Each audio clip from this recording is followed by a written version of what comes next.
Ela era filósofa, astrônoma e matemática. Também dominava a poesia, as artes, a oratória e a retórica. Com conhecimentos de mecânica, criou ou ajudou na invenção e aperfeiçoamento de instrumentos como o hidrômetro, o astrolábio e o planisfério. Era também linda, solteira e independente. Olá, amigos da história! Hipátia de Alexandria foi provavelmente a primeira mulher cientista. E alguns supõem que seja essa figura que aparece na conhecida pintura Escola de Atenas, do artista italiano renascentista Rafael, em que ele retrata filósofos importantes como Platão, Aristóteles e Sócrates. Ela nasceu entre 350 e 370 depois de Cristo, ou seja, no período ainda do cristianismo primitivo, lá no comecinho. Guardem aí essa informação porque nós vamos precisar dela mais tarde, tá?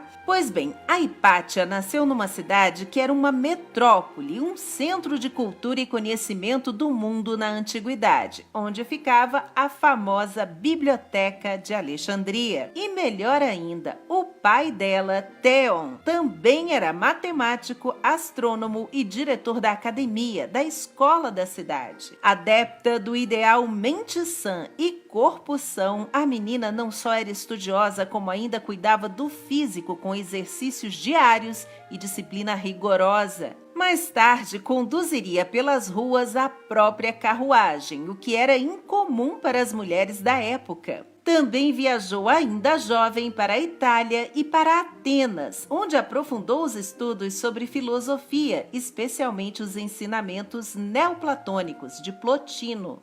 Quando voltou para casa, tornou-se professora e depois também diretora da mesma escola do pai. Muito do que sabemos atualmente sobre Hipátia veio dos registros do historiador Sócrates de Constantinopla, ou Sócrates escolástico, que viveu na mesma época dela. Antes dos 30 anos, a moça já comandava salas de aula lotadas de alunos, todos homens. Também compartilhava as descobertas científicas com um grande amigo, Sinésio de Cirene, que era discípulo dela e escritor, e com quem trocou várias correspondências.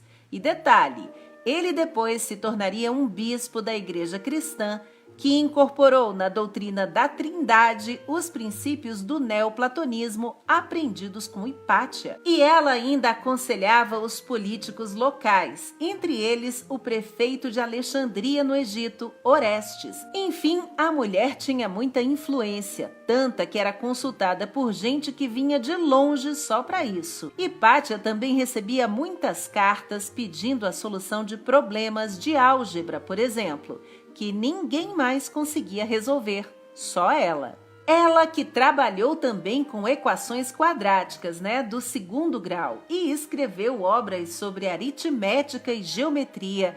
Aliás, Hipátia fez figuras geométricas que se formavam quando um plano passava por um cone.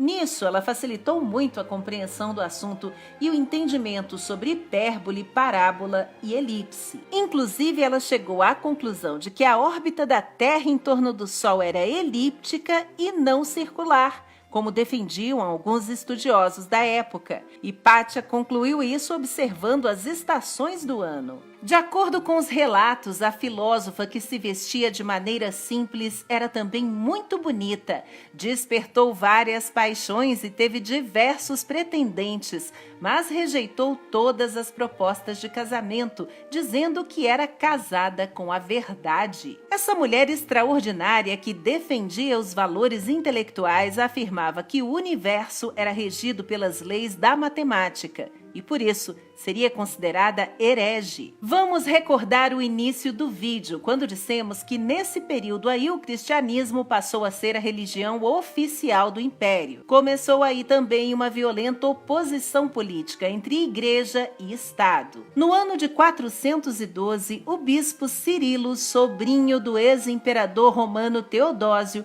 foi nomeado patriarca de Alexandria e combatia as heresias, estava em conflito com os judeus e condenava os pagãos. Hipátia não só era pagã, como tinha amizade, como já dissemos, com o governante de Alexandria, Orestes, adversário político do bispo Cirilo. Ela então virou o alvo da intolerância dos cristãos, apesar de conviver bem e de ensinar a pessoas de todas as crenças. Ela também chegou a ser convidada a se converter ao cristianismo, mas não aceitou.